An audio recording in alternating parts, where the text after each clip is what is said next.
Okay. All right, it looks like we're live. So tonight's going to be a special show. We're really excited. We have some friends down here in the green room waiting to come up. So we, much of the country is in winter wasteland right now. So we've got, and most of us down here in the South, of course, we don't know what we're doing. We have no idea. So I got in touch with some friends from the North who are going to give us some tips and tricks, and hopefully we can all learn something from these folks. I'm going to go ahead and bring them up. We're still waiting for one. He's not here yet, but I'm going to bring up the people that we do have here, and I'm going to let people introduce themselves one by one. So, Commander Bacon, why don't we start with you? Hey, my name's Doug. People call me Commander Bacon. I'm at His Way Homestead, and we live in Northwest Mississippi. So we're not real north, but I was born and raised in Maryland, so it's a little further north. All right, Sean. How about you, Sean? My name's Sean, and as Brett always says, I live in Alaska, and that's convenient. I was born and raised in Northern California, but make my home in Soldotna, Alaska, on the Kenai Peninsula. I've lived as far north as Fairbanks, which was 200 miles south of the Arctic Circle, so I got a little bit of experience with cold weather. Right on. How about you, Courtney? I live in Northeast Ohio. I'm like an hour south of Lake Erie. So we get the snow pretty hardcore here, and it depends. Sometimes we get a lake effect snow, but our snow starts around Halloween and doesn't end sometimes until May. So, and it's right now it's pretty nasty out there. Crispy snow. Yeah, we've got all the wet snow. Everything's just wet and humid, and it's just terrible. Right on cue, our other channel has joined us, so I'm going to bring up the man of the hour, our Canadian friend. Hey.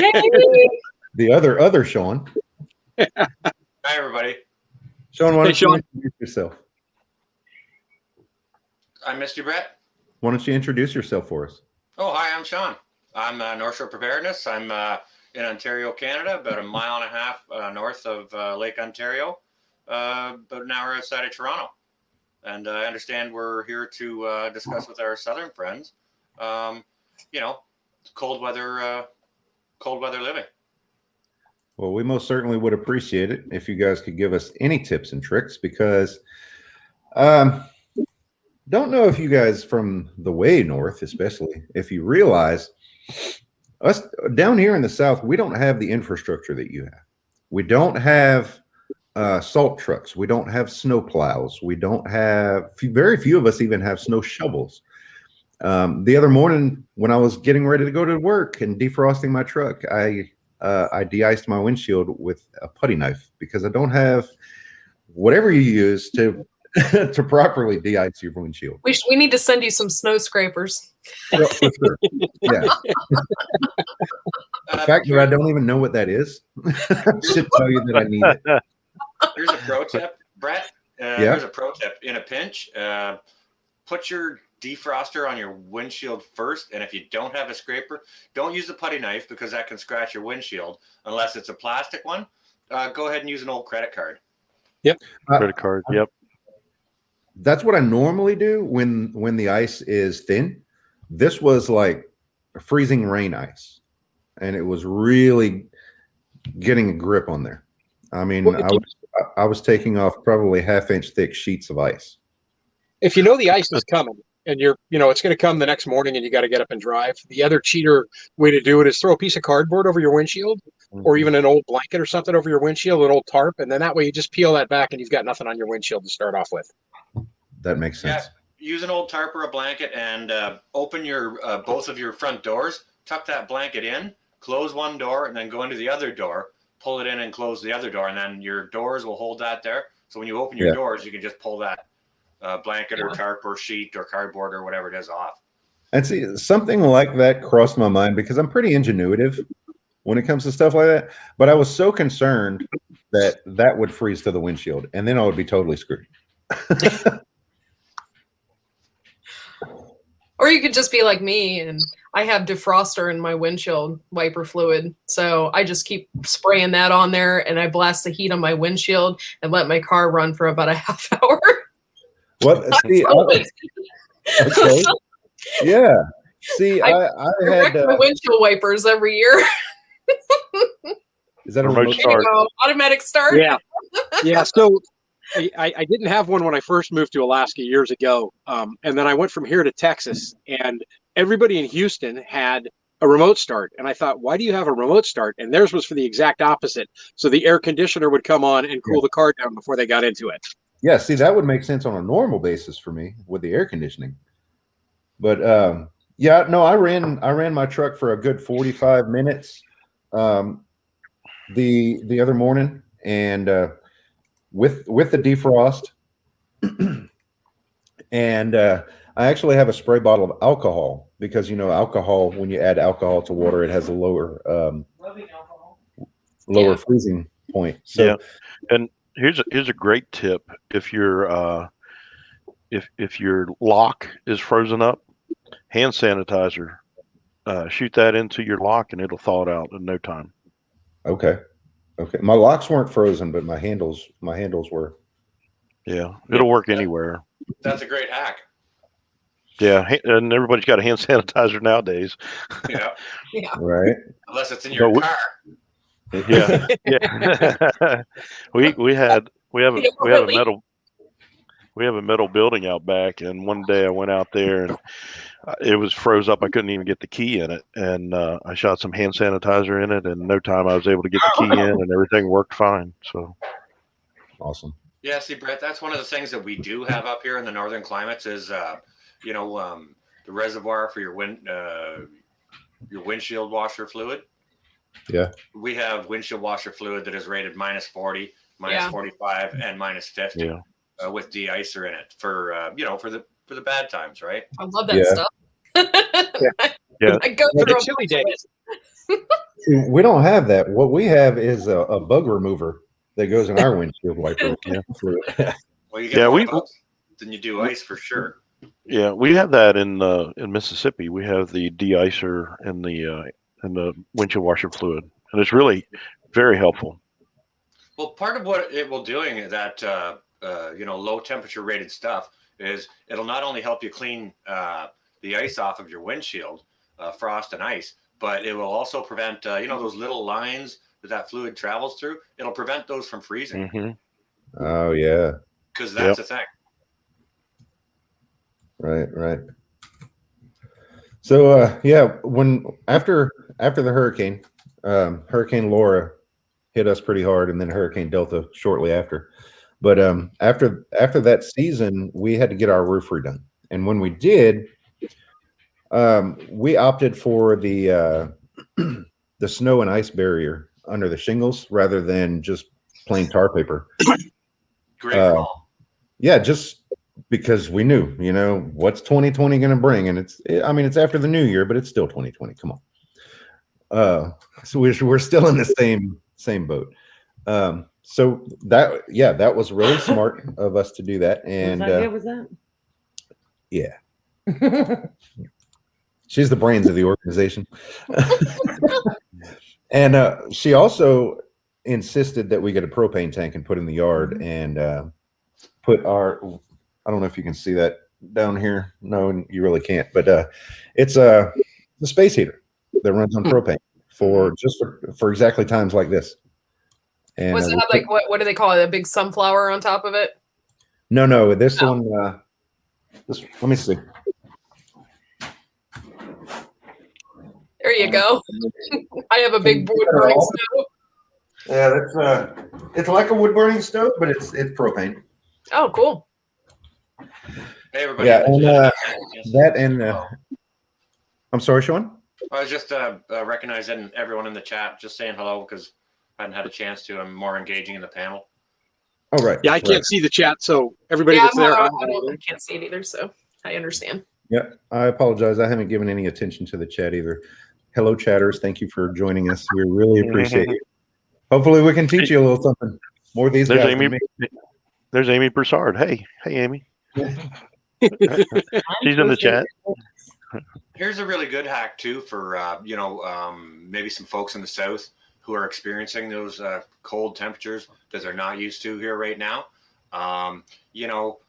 There's differences in insulation requirements and how your water's piped in and things like that now. So there's a very good possibility of running the risk of having frozen plumbing pipes. Now, one go-to thing that I've learned over the decades up here is if it's going to be really cold and you run the risk of pipes freezing, leave it drip a little bit so that it can't freeze. And also underneath your cupboards where your sink is and your bathroom sink, wherever your plumbing is, leave those doors open so that they can get the heat, the ambient heat from the house into those pipes to help prevent that.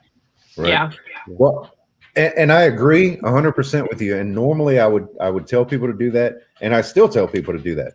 However, like I was saying, our infrastructure is not ready for this kind of stuff.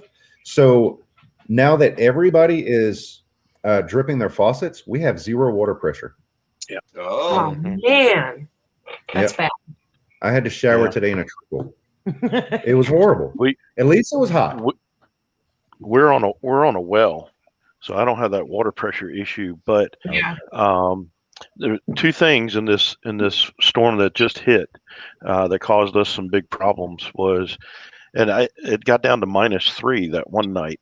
Our furnace, the condensate line on our furnaces froze up solid, so the condensation backflowed up and shut our furnaces off. It turned the heat off. So it was blowing cold air, and it got cold really fast. So I actually had to put a little space heater on the plumbing. And what happened was, because we never have it get that cold, one of the condensation lines went down and then back up. So it had a little pocket that it froze up in. The other one was okay, so we got the second floor furnace working pretty quickly, and then I had to keep going up and draining that line every so often to keep it running. But the other thing we had our hot water on the north side of the house. So down in the south, we have our furnaces up in the attic, right? So the attic is unheated and it gets really cold. So that was the issue with that. Also, our water heaters. I always want to say hot water heater. It's a water heater. It's in the attic also. And the one that's on the north end of our house, it gets colder there, and that line will freeze up before the other one will. So we had the cold water line to the hot water freeze up, along with the hot water line coming from the water heater. So we put another space heater there, and it took like 24 hours before it actually kicked open. You can run a hair dryer over it, and we tried that for quite a while, and it just took forever. So I think what we'll do next is build like a little stub wall around that whole the water heater, and insulate it really good so that we don't have an issue with that again. But the good thing is we have PEX plumbing. So the PEX will expand with the ice and not bust. Yeah, so that's if it was PVC, it would have busted for sure. Right. There's also this stuff called heat tape that you wrap around pipes and you plug it in, and it heats your plumbing, whether it be it PEX or copper or whatever it is that you have in your home. You can wrap that around your pipes, plug it in, and sure, it'll use a little bit of energy, but when you need it, it's there. Yeah. Yeah, and we've got those too, and you got to be careful. Some pipes you can't use that on. It's mostly for copper and metal. I think you can use it on PEX. You just have to be real careful. Make sure you read the manufacturer's instructions on that.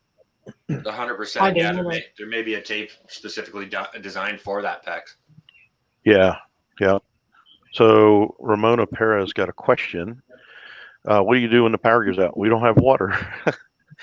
So anytime it calls for an ice storm, what we'll do is we'll fill up our bathtub with water. So at least we can flush the toilets. right? Yep. And also, if we had to, we could drink it. We could boil it because we have a propane stove, so that's something that we could light without electricity. Yeah. But the other issue is we also are on a septic system. So once the power goes out, we don't have our septic system can't empty. It's an overground sprinkler head system. So if electric goes out, that pump's not working, and we're out of luck. And one thing that we were going to work on was maybe enough solar power or a generator. We've got a generator. We need to hook it up so that at least we can run the well and the septic tank and maybe our freezers, right? Keep our freezers cranking. Now, Commander Bacon, he makes a fantastic statement there with filling the bathtub with water. Now, in any sort of power outage whatsoever, everybody's got their list of what happens and in what order it happens. The first thing on my list for any power outage is I go fill the bathtub with water. Now, it varies a little bit between summer and winter. In summertime, you'll fill it with cool water to help with the cooling effect of the house. And also so that you can have some water. But in the wintertime, I'll fill that with hot water to help with the heating of the house, the ambient heat, and hot moist air coming off of steam from the bath will help warm your house. And you've got a tub full of water. Now that won't necessarily work if you have a water heater tank, if you don't have a water heater tank. If you've got hot water on demand, you're out of luck on filling your tub with hot water once the power goes out. Yeah. Unless you're on propane. Yeah, if it's a propane system, it'll still work. Yeah, right for that. Yeah. Yeah. Yeah, we have electric, but yeah. If we lose power, we're pretty much hosed in the winter because our furnace won't work. We won't be able to run electric heaters. Now we do have a vent-free propane logs in our living room, so we can get heat from that. And I've got a couple of the My Buddy heaters, and they're safe for indoor use, so they're a good thing to have. Yeah. That guy's got one right there. Sean has one, and he's shown it in many of his videos. And it's actually, I was looking forward to this when I heard Sean was going to get on the panel, because I wanted to ask him about that, because that's one of the things I am lacking is in backup heating for long term, and I'd like him to maybe orate a little bit on that. Sorry to. Right there. That's the smaller one, isn't it, Sean, with a single propane canister? Right. So this is the first one that I bought. And, well, it's actually the second one that I've owned. When I first moved up to Alaska, I used that one to heat up the trailer. It usually keeps me warm. And for everybody that doesn't know, I'm 100% off grid. So I'm not plugged into anything. I have a generator for battery, for backup to charge up my battery and electronics and that stuff. But other than that, I haul my water. I use an outhouse, so my plumbing's never an issue. So this is my second one of those, and that size Buddy heater usually works in this trailer, and it's a 28-foot trailer. It'll keep the inside of this warm as long as I'm maybe no colder than 10 degrees below zero. And then I have a bigger one that I bought this year because I just got tired of my floors being, 6 degrees Fahrenheit because it just gets so cold in here.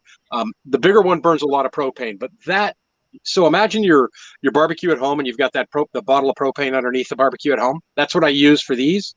That one bottle on the small heater with temperatures, like right now it's 36 degrees outside and 74 inside. When the temperature drops down to about 8 or 10 degrees, even 0, I'm still in the high 60s inside with that. Wow. That bottle of propane will last me for, this is day 3 on that bottle, and it's probably halfway. So I can probably get up to 6 days out of that one bottle of propane. But I also do this kind of stuff. So windows back behind the blankets here. So all of my blanket or all of my big windows that will let a lot of heat out, because you lose your heat through your windows and through your ceiling. I cover them all with blankets during the winter just to give an insulation factor between the glass and the ambient air outside. Yeah, I was going to suggest that. So if you don't have any electricity right now or anything like that to heat your house, to make sure you insulate those windows, you can use big quilts anything, make sure you cover that up, because those do.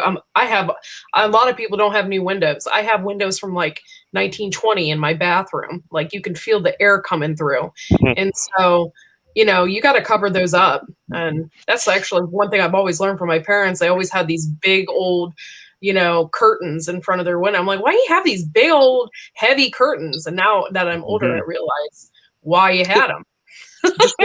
Just walk up to any window in your house and touch the glass. Yeah. And you can feel how cold it is on the glass. And that is heat that you're completely losing. You can't keep it in unless you cover it up.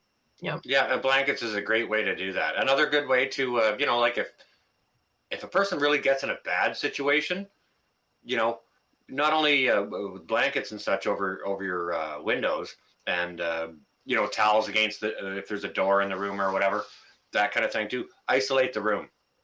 Yeah. And heat that area only. Yeah. For like survival purposes.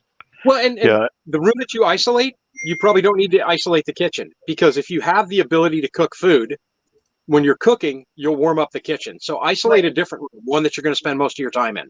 Yeah. So here's an issue that we've got going on right now. Real quick, I'm sorry to interrupt you, Doug. You want me to answer the question? Yeah, I would suggest getting an old-fashioned hand pump. That's just me. The problem is you can't have the old-fashioned hand pump and the other pump in the same well. Oh, I see. Yeah, it's one or the other. So there's a couple things that you can do. Okay. You can dig another well, and that's going to be about $5,000, which is expensive. Most people aren't going to do it. The other thing is the next, if you're doing a new well or your well pump just went out, you can get a 24-volt pump and run it off of solar with a battery backup. That's just as easy. But the I forget what I was going to say now. So a couple cold weather's got you. Yeah, I've got brain freeze. Brain freeze. So we also have the old style oil lamps in case we lose power. Like the other night when our first floor furnace wasn't working, it's just me and my wife on the first floor. My son is upstairs. His was working. His was hot. So we went into our bedroom. I've got a little electric oil radiator heater, and that was in the bedroom. We shut the door and everything and closed it all off. And we were toasty. We had an electric blanket too, and we were sweating in the middle of the night. But the other thing too is it depends on how your house is oriented. Like this morning, the other morning when the furnace still wasn't working, the sun was coming up. It hits the front of our house. We opened up all the windows, all the blinds, everything. Let the sun come in, hit that window, and start getting some radiant heat inside the house. And then as soon as it got up above the house, then we closed all those windows. And it hit the back of the house. We opened up those windows and had the curtains drawn back and everything. So take advantage of the sun. Yeah. Absolutely. But, hey, like another good thing that people can do is like me. I'm in my living room right now, and that's where I do most of my all of my social media pretty much. And like I'm in a century home where the exterior walls are a foot to 16 inches thick, several layers of brick. But the living room part of this apartment is an addition onto the outside of that house. Now, when they went ahead and ran the boiler system to heat the house originally, this addition wasn't here. This is 40s or probably 1940s. This addition is, and so there's no heat in here, right? And as a result of its age, it's very poorly insulated. I've got a wooden door over there, and it does have a storm door on the outside of it, and I've got a newer window right there. But blankets there, and I mean, hey, like I've got a blanket over my legs and feet right now. You know what I mean? Mm-hmm. And that's what we did too. Yeah, layers. Yeah, you can pick up like a twin size electric blanket, and that's great for sitting in the living room, have it cranking. Sometimes the twin size ones are inexpensive too, versus like king size. The twin ones are super cheap. You can find those at Walmart for cheap. So. Yep. Yep. So that little buddy heater, I've got the little 5-pound canister one like you had there, Sean, and I've got the bigger one that has two canisters with it. And I've had that one with the single canister out camping in a canvas tent. It's like a 10 by 12 tent, and I had that on when it was below 30 outside, and that kept me warm, and it ran all night. It was 7 hours. Is that the right one that I just pulled up there, guys? That's the one that I have right now. That's the one I showed you. Yeah. They have a bigger one though, right? Does it take the small canisters, or is it the bigger one? It takes two of those canisters. Oh, two of them. But you can get an adapter and run it to the 30-pound tanks. Oh, okay. But I think everything that I've seen, they recommend that you put an inline filter on that propane line when you run it, because you can mess up your heater pretty quick. And it seems like the 30-pound tanks are the propane in there is a little dirtier than you get with those little 5-pound canisters. Yeah. Another thing too, those 30-pound tanks do not belong indoors. Oh, whoops. So yeah. When I lived in the city, I had a sunflower popped on one of those suckers, and I sat in front of it. As a fireman, I'm responsible. I'm required to inform you. No, Brett's over there freaking out. I've had those tanks indoors too, but you're not supposed to. Yeah, do not look under my table. Do not look under my table. It's highly like a pet or anything could knock it over too. So yeah, that's not safe. I get it. But you know what? Thanks for bringing that, Brett, up, because I think when we start to talk about subjects like this, safety should be the first concern with what you're burning inside your house. Is it safe for indoors? Read the description and the instructions very, very carefully. If you're using any sort of product inside to heat it that burns any type of fuel, and not be to mention, careful also with candles. Exactly. Like you can totally make yourself sick. With burning candles, they have chemicals and stuff in them. And I know, back in the day when I lived in Kentucky, I lived in a really small apartment, and I could light some candles, and my apartment would be like 70 degrees. But I highly recommend not doing that, because you can get really sick from breathing in all those fumes. So you need a carbon monoxide monitor for sure, because it doesn't take long. You succumb to that, and once you get past a certain point, you're not going to make it. Okay. You know that, Brett. Yeah, carbon monoxide will not wake you up. It will do the opposite. We've lost several people in this area due to carbon monoxide since the storms and stuff, and improper use of generators. And now we're having the same issue with improper use of heaters. I know in Houston, they just sent a family of 6 to the hospital for using a charcoal grill to heat the inside of their home. Wow. Not good. You want to hear a bad nightmare story? And I mean, this affects real people in real ways, real close. Okay. So I've been here about 8 years, and 7 years ago, we had a crippling ice storm that knocked the grid out, and the grid was out for a week. Like it was bad enough that I went elsewhere where the grid was up, and I just hunkered down there. However, the young couple that was renting the apartment above me, they stayed, and their folks and grandparents and whatnot all decided to get together at grandma's house. So his dad went there and was running the generator.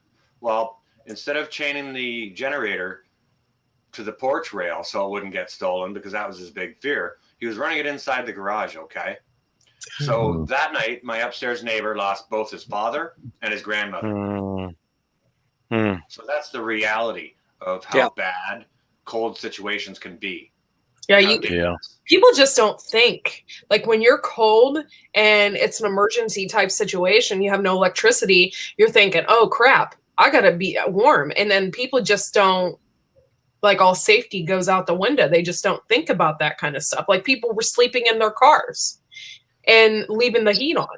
Like you can't do that. Like you can die. And so you have to be real careful. Like I know throw on some extra clothes and hooded sweatshirts and stuff. Just be safe, because that's terrifying.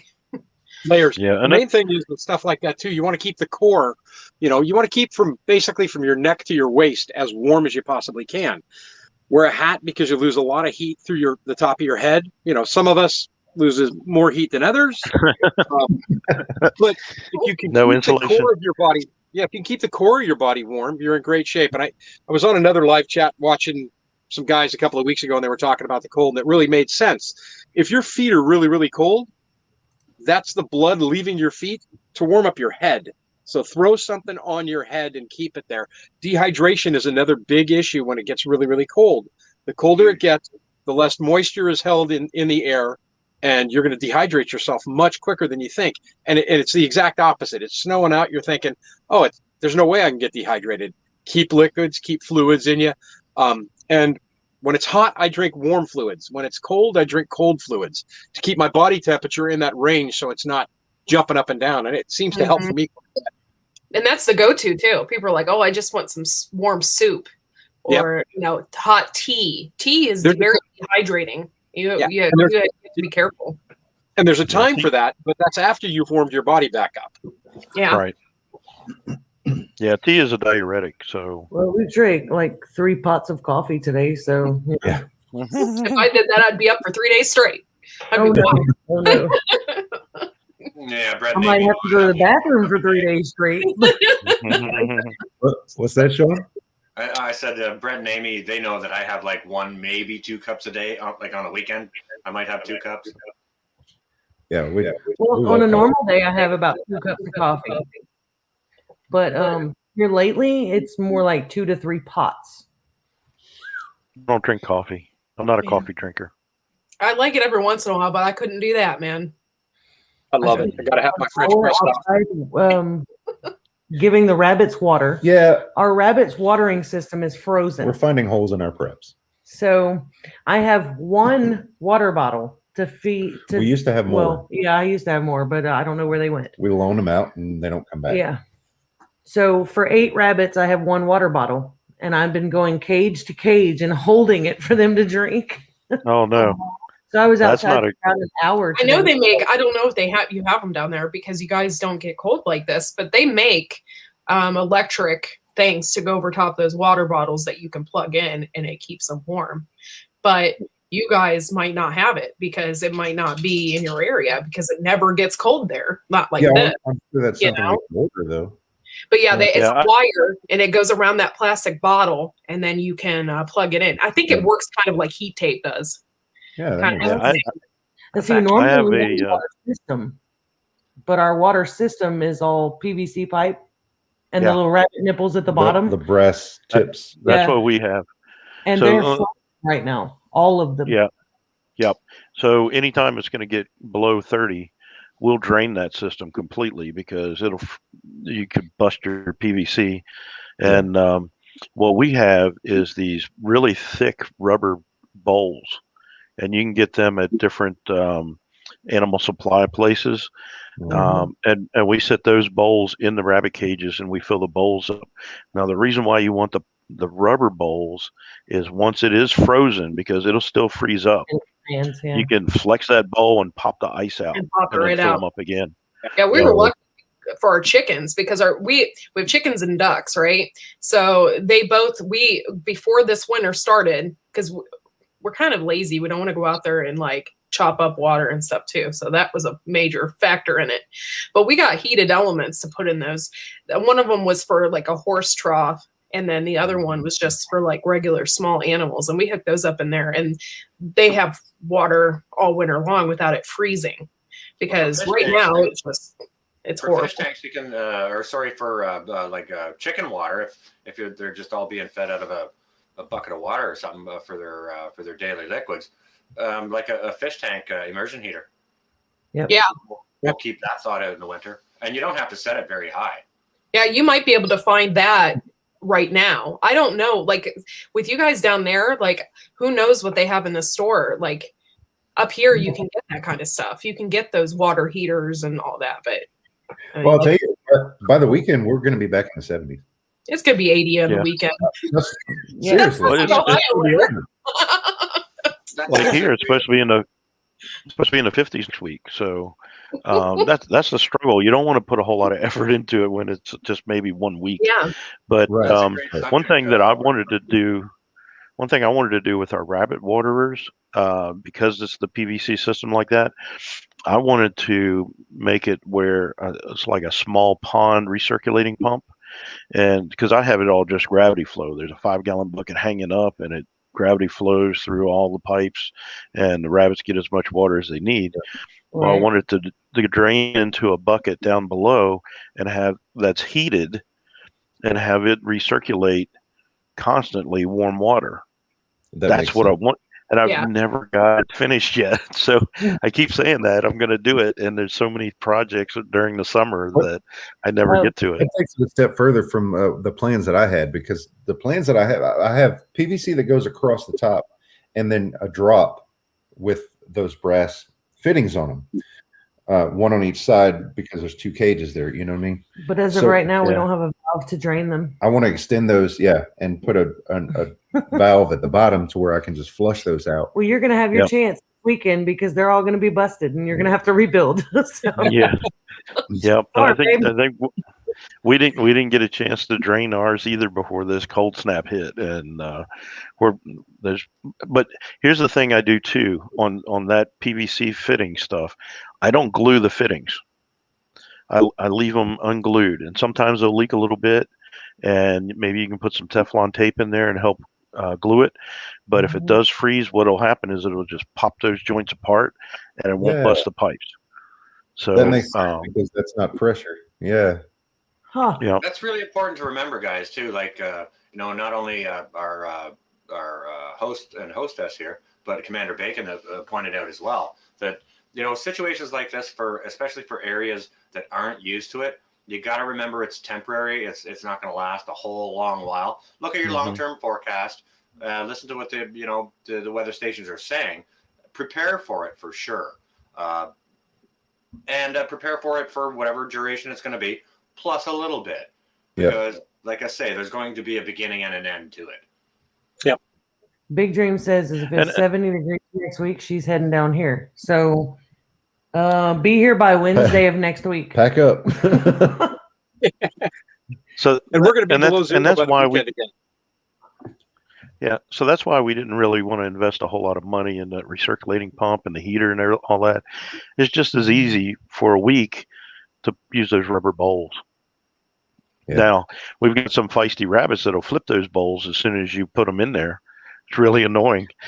I did that today. I used a small chicken waterer, and the rabbit actually took the bowl out of my hand and flung it across the cage every time I put it back in there. Before she could even put water in. So yeah. Temperamental rabbits.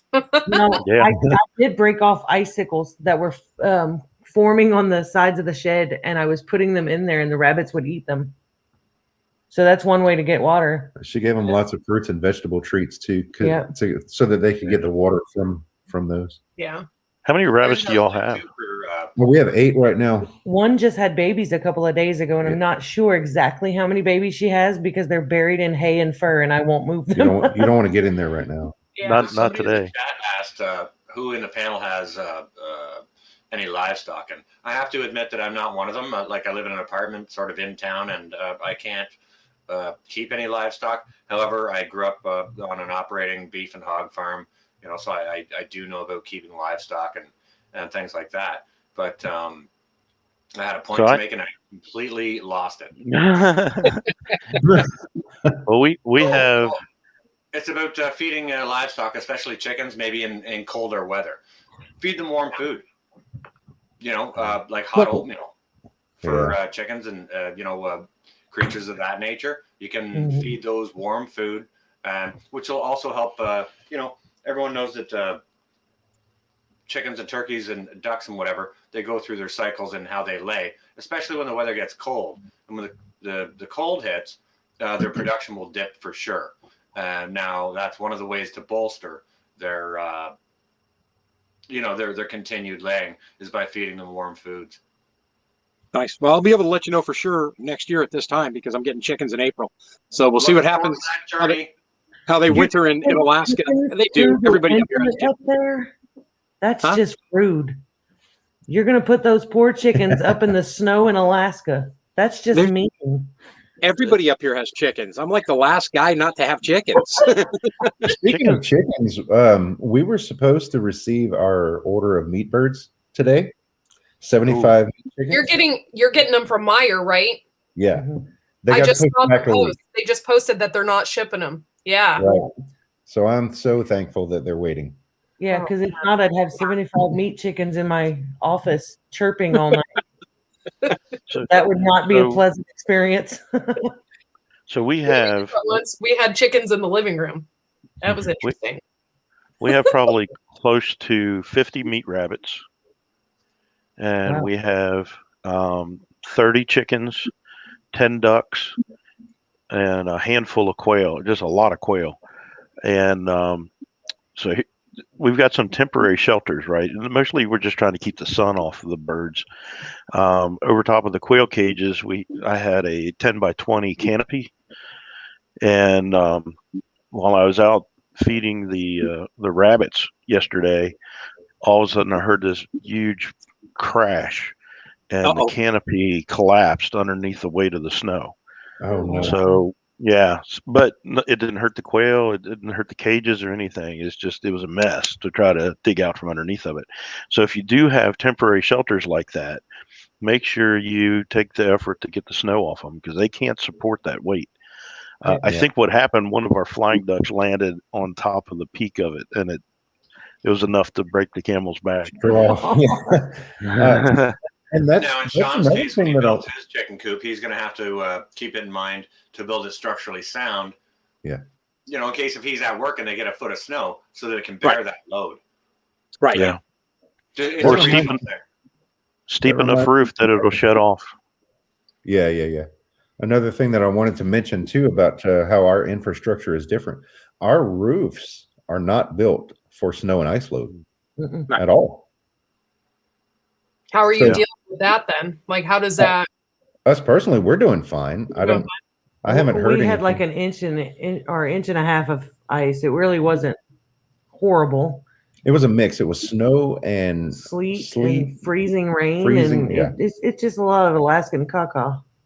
You know, I got to imagine though that your roofs are probably still fine as far as the weight of snow goes down there, only because they're built for hurricanes. So they're built in with quite a bit of strength. Yeah, that makes sense. Kate said I'm scared of duck. Actually, our duck was on the pond. No. In the middle of the About freezing cold. His duck from his story. Oh, from the collapse. I bet it did. Yeah. My poor little duck had ice on her feathers and was still swimming around in the pond. But birds are very hardy. Chickens, they're out running through the snow. They don't care. You see, ours weren't. Our chickens never came out of the coop yesterday or the day before. They know what's up. I know my chickens. I can see them all huddled in their run. They're like, I'm not going out there. You can just tell by looking at them. Ours did get out for a few minutes and they like slid it because it was mainly ice. So they were sliding across the chicken run. So it was chicken skating. I know some people that'll keep their chickens locked in the coop when the weather's real cold or whatever, and that will go ahead and aid toward continued egg production. And they'll just, if it's going to be cold for 10 days, they'll just leave them in there for 10 days. And the chickens don't mind. But again, they really don't mind the cold. The biggest thing with egg production is the hours of daylight. Yeah. Mm-hmm. That's bigger than the cold. It's the hours of daylight that. Yeah. So the last winter that I was living in Maryland, we had 14 inches of snow, and it was kind of a heavy, wet snow, and they were calling for another 14 inches of snow. And it was the first time I ever did it before in my life. I got up on the roof and I shoveled snow off the roof because we had 512 pitch up there, and that's a pretty shallow roof. And with 28 inches of heavy, wet snow, we didn't want to take a chance. So that was pretty interesting. You know what? Absolutely. However, don't discard the idea that, obviously that's an awful lot of snow load. But don't disregard the idea, ladies and gentlemen, that, good 4, 5, 6 inches of snow, as long as it's not too heavy, also has insulating value. Yeah, it's a great insulator. Yep.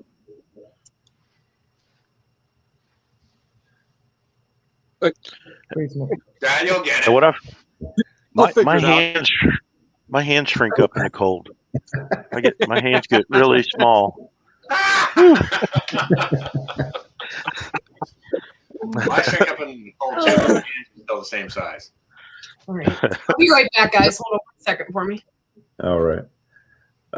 Beagle Family Fun. That's my one of my chiefs from the firehouse. He said that their eggs were frozen. Ours were too. Yeah. Yeah, we've had some frozen eggs. They split wide open, and for the most part, we just throw them away. They'll explode on you, Because really. by the time they thaw out, it's just not worth it. We got enough eggs. Yeah, up here, what I've been told when I'm doing the chickens in winter is collect the eggs multiple times a day, because if you don't, you're in trouble. They're going to freeze. Yeah. Yeah. Well, we came across a duck nest today. We didn't notice that she had started a nest, but she's a lone duck. They're not fertile anyway. So those will be dog food eggs. Yeah, there's probably a dozen already in there. Wow. I Nice figure that the birds that survive this, they're the ones I want. We'll keep them. The ones that don't, it's survival of the fittest. They'll, so we had one rabbit give birth the other day. I don't know if you saw the video. I went out to check them. The babies were hard as a rock. They were froze solid. We had another rabbit give birth that same night, and those babies were fine. So it was a little deeper into the canopy area, so I don't think it was exposed to as much cold. But those babies will be much stronger and more cold resistant. Yeah. Well, bunny rabbits don't mind the cold anyways, because No, they don't. It's the I'm up heat here that in really Terra. gets them. I was looking outside across the street last night, just, at random. I just went and looked out the window, and there was a rabbit sitting in front of in the yard across the road, just sitting there, hopped a little bit, Yeah. stopped. Yeah, we actually have the Texas A&M rabbits, which were bred to withstand the heat better. Rabbits can't handle heat. Okay. And the heat that we have, I mean, it'll cause them to start spasming and going in having a stroke. They suffer heat stroke. Yes, So than you are. We've had to wet them down and cool them off, and we had one female in particular that was really part of it too is she was pregnant, and I think that affected her pretty bad. But she's still alive. For that reason, we don't. It's too stressful because we're just so hot here. Mm-hmm. I missed what you said there, Brett. Oh, I said we don't breed our rabbits in the summer. Oh, okay. Yeah, for that reason. Because it's so hot and humid, they'll overheat. It'll kill them. Gotcha. Yeah, we'd rather breed them more in the fall and the spring, but it seems like every now and then we'll catch them and they're pregnant and they're going to be due on the coldest day of the year every time. That's what I don't know why. Mm-hmm. Yeah, we decided to breed her about a month ago, and thinking most of winter is over. We've had a mild winter so far. Mm-hmm. This ought to be nothing. Yep. She dropped them on the coldest day of the freaking year. Yeah, isn't that how everything works? Yep. Like the Stivers, they had goats, and it's like cold out, and I forget who else. They were somebody was having baby pigs, and it's like freezing out there. Like that's how all that stuff works. Well, I broke open a bale of hay, and I filled their cages with hay just to kind of be a wind block and kind of an insulation, and it seems to have worked. And they ate most of it, so they'll eat it. And my chickens cat food. I feed my chickens cat food and corn and sunflower seeds. The high protein, and the corn and stuff, keeps them really warm. But I don't give them corn in the summer because you can get heat exhaustion, I think, from that. But in the wintertime, I feed that to them, and they're doing pretty good on that. higher calories, from what I understand. It helps them like burn more body heat or create more body heat. Yeah. Yeah, and we feed our rabbits a little bit more in the winter when it's really cold because they're going to be burning more calories. So, Right. But the thing with ducks, you got to keep in mind that ducks need water to be able to digest. So you got to have fresh water for them when they eat.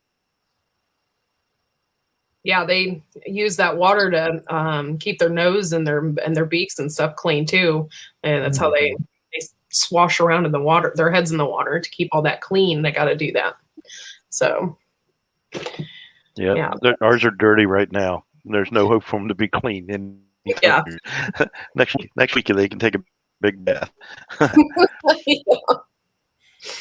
Unfortunately, we've got I'm sorry. Go ahead. We've got a big pond next door. Our neighbor has a big pond, and we've talked with them before. And we have we'll march our ducks over to their pond, and they'll get clean and come back. We have 2 ducks that fly, and they just come and go as they please. So that makes it real easy.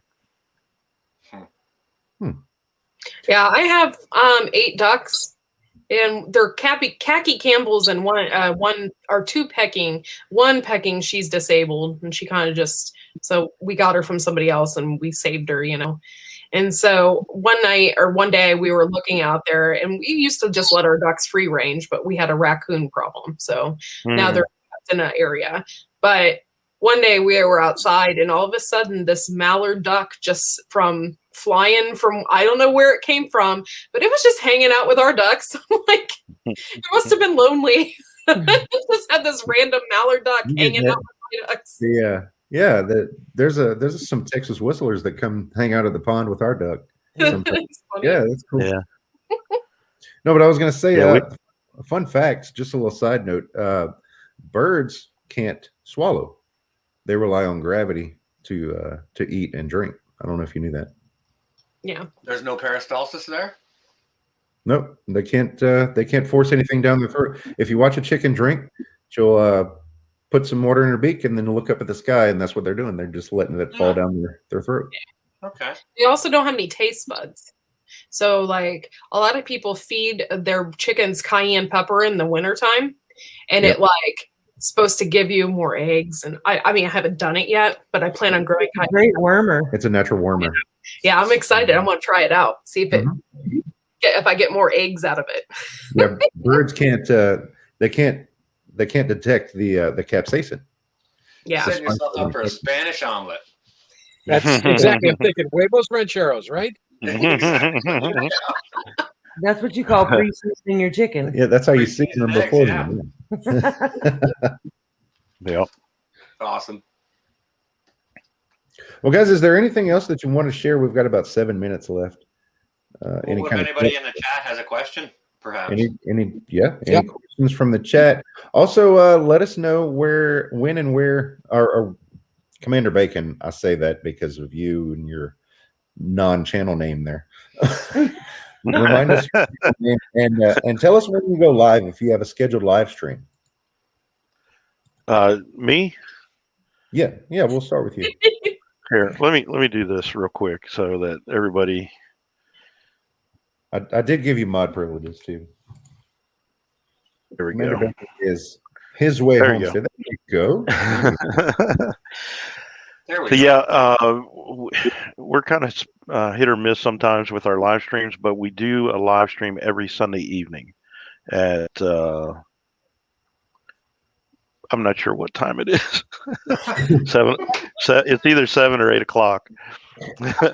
I usually right. This cold Well, weather really getting to you.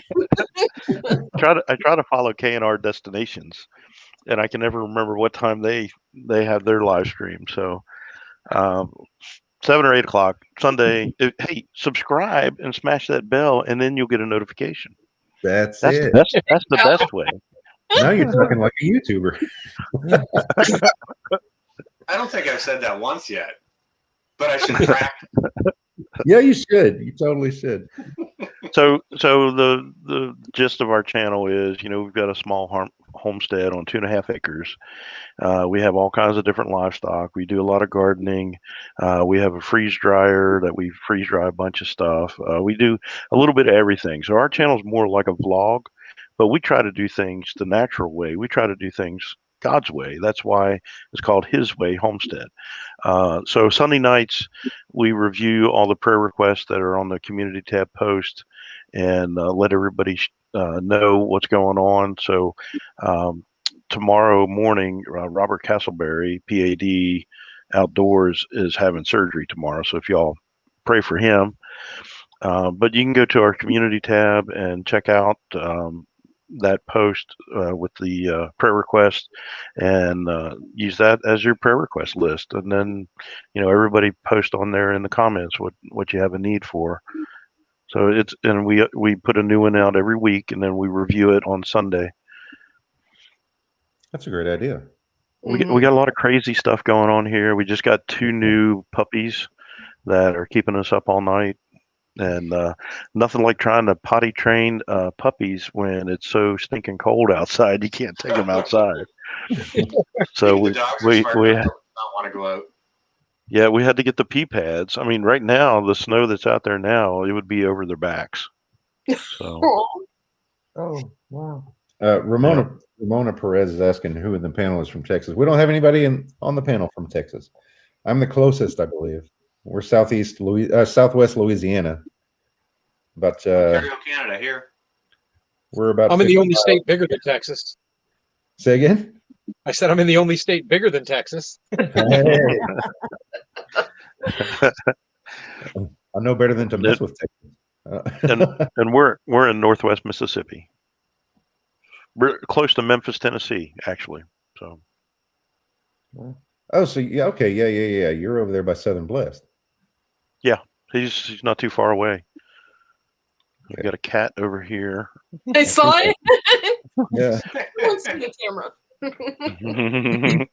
All right, so Courtney, if you don't mind, I'm going to let North Shore Preparedness go next because I know he's got to go somewhere in just a couple minutes here. So, Sean, tell us a little bit about your channel and when you go live, other than all the time.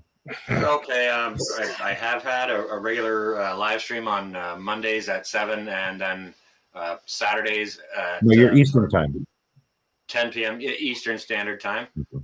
However, I've kind of I'm trying to take a bit of a winter break, so I'm just doing random stuff right now. But I will get back to those regular Sunday at 7 Eastern and Saturday at 10 Eastern regular live streams. I'll be doing videos between then and now, but I am trying to take a bit of a step back just for some winter education, further learning, get some other things done, square myself away so that I can move forward in a better way, right? Right. Well, Sean, for you, I have a question about the tea light candles with the terracotta pots. I've seen a lot of information like on Facebook of people saying that they're not working or it's not working. It's not heating well enough. So are we doing something wrong? We personally haven't tried it. Right. Because we don't need to.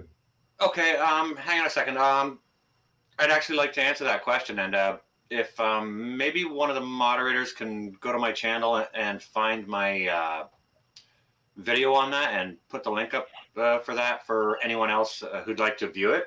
I did a video on the teapot candle heater. And I've got it set up right here. I keep it in this room. And this, my living room is about 11 by 14, I guess. And it's got a door here that closes off to the main house. And I can isolate this room. And in the wintertime, I can be sitting here. I'll put 5 candles in a fire-safe pan. And then put my, it's a larger clay pot. It's like a 12-inch or something. I'll just put it right over that pan. Let my 5 or 6 tea candles burn. And I'm sitting in a t-shirt. Wow.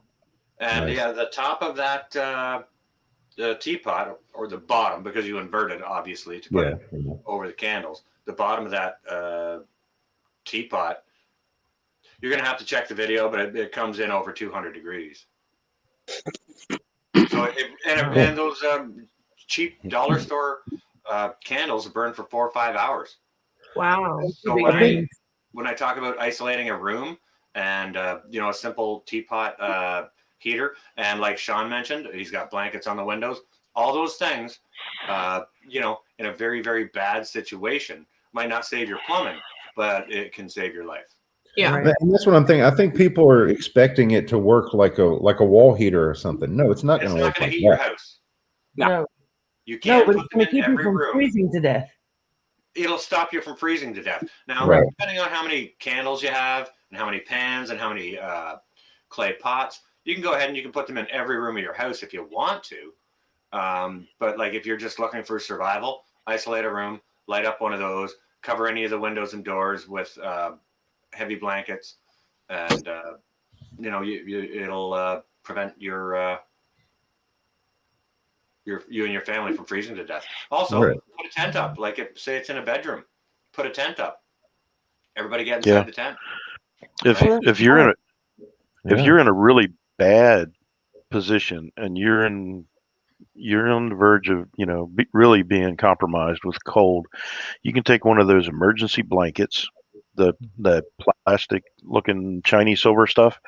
You can take a Coke can and cut down the length of it in an I shape and like fold the doors open, and take one of those tea candles and put it in that, and then sit down on the floor Indian style, drape that emergency blanket over you, and sit that can in your lap on the floor and light that tea candle, and you'll be sweating in no time. That's a great survival hack. Yeah, that's an amazing thing to do. And most of the time, like a Coke can, you can cut with any knife. It's such thin aluminum. Right. Yeah. Right. Yeah, scissors even. That was worth the price of admission right there. All right. How about you, Courtney? Tell us. I know you're going live later tonight, right? Yep. I go live every Wednesday at 9:30 Eastern Standard Time. Tonight we're having Mary from Mary's Heirloom Seeds. Going to be interviewing her. I got a bunch of fun stuff every Wednesday night coming on, and I'm going to be doing my 400. Now it's 400 plus subscriber giveaway because I keep getting more subscribers, which is good, right? That's awesome. Awesome. Yeah, Nice. so I'm excited about that. I'm going to be doing a seed giveaway there, and we're doing a biggest carrot, giant vegetable competition. And if you're interested in growing some big carrots, you can join that and hit up my email at widefamilyfarm@gmail.com. You have to email me to register to get into the competition, and it ends February 26th, and then the registration ends on the 26th, and then the whole carrot competition ends on July 1st. So if you can grow the biggest carrot, then come on over and join my competition. It's gonna be fun. You're at 491. You're almost 500. Oh my lord! I haven't even Wow. looked. Go ahead. Wow, Nice. that's awesome. You guys, Wow. maybe we can get Courtney to 500 here tonight. Wow, Nice. I'm gonna have to hand out more seeds. I try and shout out channels when I go live too. I don't know how well we've grown this guy. You must be over 700 now. Yeah. Yeah. I'm 724. When I checked earlier, 722 earlier. Awesome. 724 now. Nice. Awesome. Good Nice. going, guys. Awesome. That's so awesome. This community is so awesome. Everybody's so cool. Had Yep. such a great time meeting everybody and hanging out, and the Broussards are freaking awesome. And Well, You're Well, awesome. Oh, This Amy. is awesome because there's a lot of people in our area right now that are struggling without power and without water. So these different tips and tricks, like the emergency blanket thing and the tea light candles, and these are things that we didn't know. That's one of the reasons why I appreciate, Brett texted me earlier and he asked me if I'd come up and maybe talk about it a little bit. And he said, Sean, when Alaska is going to be here. I'm like, well, that's the guy to talk to. But, That's the guy that sent all this cold stuff over here. I appreciate the invitation to be able to share any knowledge I might have, because I really do want to help anybody who's down there having these cold situations that they're absolutely not used to, and they can use all the help they can get. yeah, Well, We we're definitely hoping appreciate to you. send it back to you very, very quickly. Good, because we don't have any here. It's warm. And you can have it all. You can have all of it back and keep it. Don't send it back again. Here's a small little tip. If you're going to build a house, spring for the extra money and get 2x6 exterior wall studs. Gives you more insulation, and it'll help you in the summer and the winter. Mm-hmm. Yeah. It's actually illegal to build here with less than 2x6 exterior wall studs. Yeah. Oh. Most down here is 2x4s. Gotcha. Yeah, there's not so much requirement for the insulation, right? But I totally hear what you're saying. Very, Do very old valid. stuffed in the walls count? My grandfather built this house, right? And we were taking down the back door because the back door had been here since like 1940, and like you're sitting at the table and you could feel the wind coming at your feet, you know. So we replaced the back door. My husband's looking and at the sides. There's like old T-shirts stuffed there. Like, what? They shoved everything in there. Old newspapers and whatever they had their hands on, they would shove in there. Yeah, absolutely. I've lived in like an 1860s log home that had some stick framing, up on the second floor, and I mean there was everything from horsehair in there to sawdust to old newspapers, anything that they had about to provide any sort of insulation, but there was no quote insulation back then. You know what I mean? Right. And all that stuff, it really settles down into your like when you frame your stud and you got your wall, or if it's a half wall or whatever, you fill it in from the top. Once you got your outer boarding on between the studs, you fill it in and it tops up. But over the years, that stuff settles. Mm-hmm. Yep. Mm-hmm. So you'll end up with this much insulation down at the bottom of your wall. Yeah. The Yeah, Cajun we from the 1800s had a mixture of mud and Spanish moss in the walls. Okay. We even had the blown-in cellulose insulation in the walls. Yeah. It's supposed to have a glue, kind of keep it where it's supposed to be. No, it settles. I don't recommend that at all. The best thing is that expanding urethane foam. Spray foam. Spray foam. Yeah, that That's expanding there's foam. quality in that. It's not only a insulator, but it's also your vapor barrier. That seals it up. Yeah. Yeah. Okay, we are over time. So Sean in Alaska, why don't you tell us about your channel and when you go live, or do you have a scheduled live stream? Before I don't really Sean have goes to- down, I'm just going to go ahead and jump down. I got somewhere I need to be, so I'll see you guys later. Thanks ever so much, Broussard. Thank you so much for joining us. Sorry I didn't See have you, much interaction, but you guys all stay well and safe and warm, okay? All right, take care, brother. Hold up your brother and your sister. Right on. Night, guys. See you, I man. wonder how many babies are going to be born 9 months from now. Yeah, right. Not from here. So yeah, my channel's basically, as far as lives go, I've gone live a couple of times, usually during the summer. I'm kind of limited because I'm off grid as to what I have for bandwidth to be able to do it. And I don't think I'll do it again until I can actually read the chat at the same time as the camera's running. So maybe a month or so down the road, I'm working on a couple of issues to fix that up. But basically, my channel is me carving a place for myself out of raw land here in Alaska. So I bought a little under 1.5 acres of land, cut the driveway in last summer, fell all the trees, moved onto the property this fall, and spring comes as soon as the snow melts, if it ever happens up here. I'll be putting in the foundation for the house and starting to build the cabin. It's going to be a 24 by 20. Basically a rectangular shaped cabin with a half loft on top, with room to expand down the road. So there'll be cabin building, chickens this year. I'll be putting in a garden for the first time this year, and working more and more on the property itself. We're going to be busy. You better get to filming. Oh, yeah, I'm filming all the time. What do I use for internet? Yeah, so the internet that I'm using right now is basically a Verizon cell phone signal, because I'm close to some towers, and I get usually 4G LTE service here, so I don't know how well it's been. I mean, I can watch everything awesome here tonight. So Yeah, I can't believe that you're just running on that. That's amazing. yeah, just off the cell phone. Yeah. I'm hotspotting Yeah, off my AT&T cell phone right now. Yeah, I'm running off of a visible phone. Visible uses Verizon cell towers, but it's unlimited data, and they don't slow you down. That's Yeah, interesting. So Can you stream like Netflix and Hulu and all that stuff on that too? yep, sure I can. Yeah. Yep.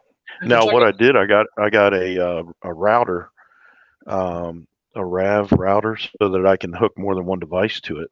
So the phone itself, you can only hook one device.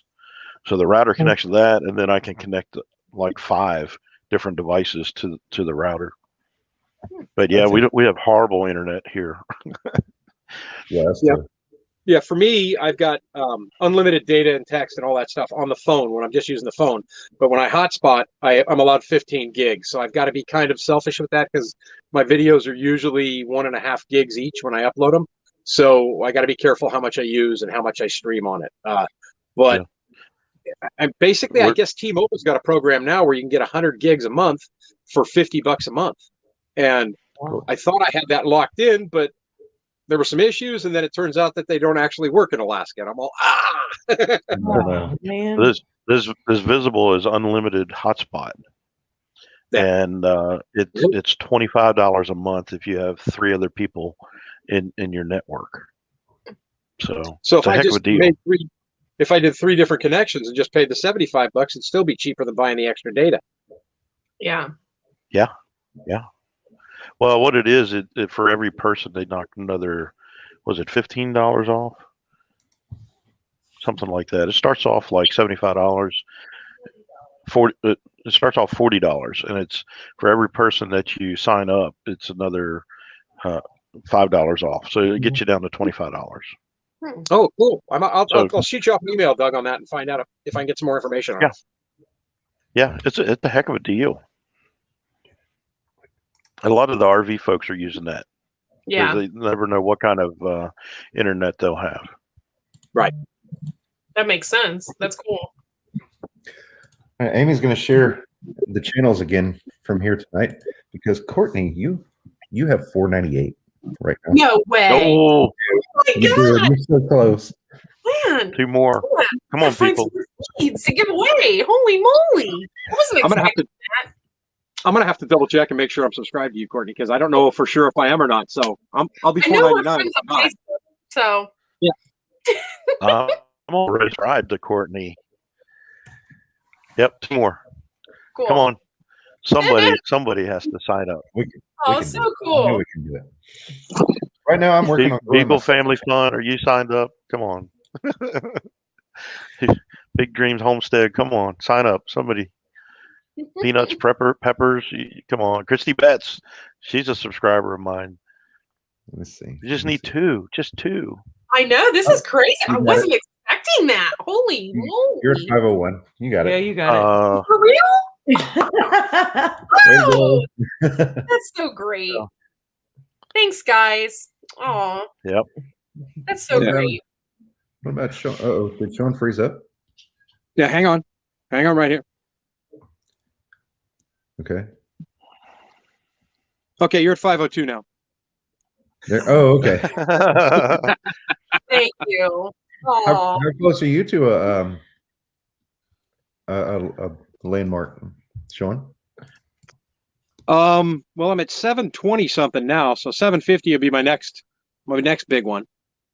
Which really, I mean, yeah, I only really started pushing this in March of last year, pretty much. So, how many did you say you have, Sean? I thought I'm at 724 now. I thought that's what somebody said earlier. What I saw earlier. Yeah. What about you, Doug? I'm only 6,720 away from 10,000. Oh my God. Think about it though. That's so close. Yeah, I'm so close.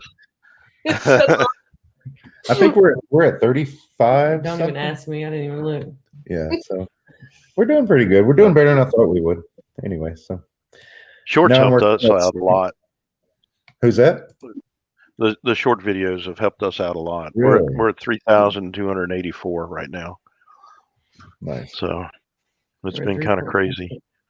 We had 2 during our Thursday night live streams. We had 2 love raids, room raids from Prepping 101, and in each one of those, about 160 subscribers. So That's so cool.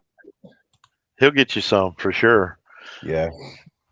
Yeah, he got, I think Brian at Castle Highs, he went from like 700 something to 1370 after one live stream that Prepper 101 sent people over. Awesome. We need to give Kate some love too from Kate's Kitchen, because poor darling, she had to start her channel over again. She used to be inside Kate's Kitchen. She had to start a whole new channel because she got locked out of that one. Now she's from Kate's Kitchen, and she's up to. She had just gotten monetized and 164 subs. Everything. Get locked out. I'm not sure, but yeah, it happened. So it was some kind of hacking or. She got in touch with someone at Google, and they told her there's no way to get back in. Yeah. So I don't know. Oh, wow, that's horrible. Yeah, it's a bad situation. Yeah. And Kate is full of knowledge, full of knowledge, from canning to cooking to, oh Lord, cutting up a chicken the right way. We do a lot of animal processing, and my wife says I'm full of something. I'll tell you what, though, having Kate in our kitchen teaching us, it was amazing. It was like having my granny in here. That's awesome. Great. I love it, and we get to do it again in May. Yep, because in the beginning of May is when we're going to be butchering those next batch of chickens. Harvesting. Yeah. We wish we'd have got some rabbits in the freezer before this polar vortex happened. Yeah. We've got probably about frozen for you. Yeah. We got about nine or 10 that we need to process right now. But the other thing, my wife partially tore a calf muscle, so she was laid up for 3 days. Oh, ouch! Yeah, that just sounds painful. It does. Two new puppies. They up all night and taking care of all the animals with this brutal cold. It's been. I'm glad she's starting to get up, walking around a little bit now. Yeah. It's been rough. Yikes! All right, well, there's Sandy. We're gonna have to shut this down because we're well over our hour now. You know how we Southerners are, right, Sean? These long Southern goodbyes. But so anyway, I want to really thank all of you for joining us tonight. I think it was a wealth of knowledge that we were able to share, and I've got some cool little tips to pass out now. Yeah, Courtney got to 500 subscribers. Yeah, so right on. I think that deserves tiny hand claps, Doug. Oh yeah, let me see those tiny hands. That's what I was. Yay! Yay! Yay! Love it. Guys, thanks so much. We're going to see you soon. Thanks everybody in the chat, moderators. Thank you all. I hope we all got I hope everybody got something out of this as well as I did, because this was so much fun. Oh yeah. So awesome. Yeah, thanks for setting it up, Brett. Yeah. Oh, absolutely. This was a lot of fun. And Sean, come get your cold. That's my cold's cousin Steve, and we don't want anything to do with him. I am so done with that mess. Oh man. Okay, so I think are you gonna try to go live tomorrow night at our usual time? We're gonna see how that goes. It depends on the power issues, because we've been having rolling blackouts. So, we're just kind of playing things by ear. So Courtney, you're live in just a little over an hour, right? Yep. Okay. We'll hope to see you then. All right. Well, thanks, guys. All right. Bye, you guys. Bye, everybody. Thank you so much. God bless. Yeah. Bye.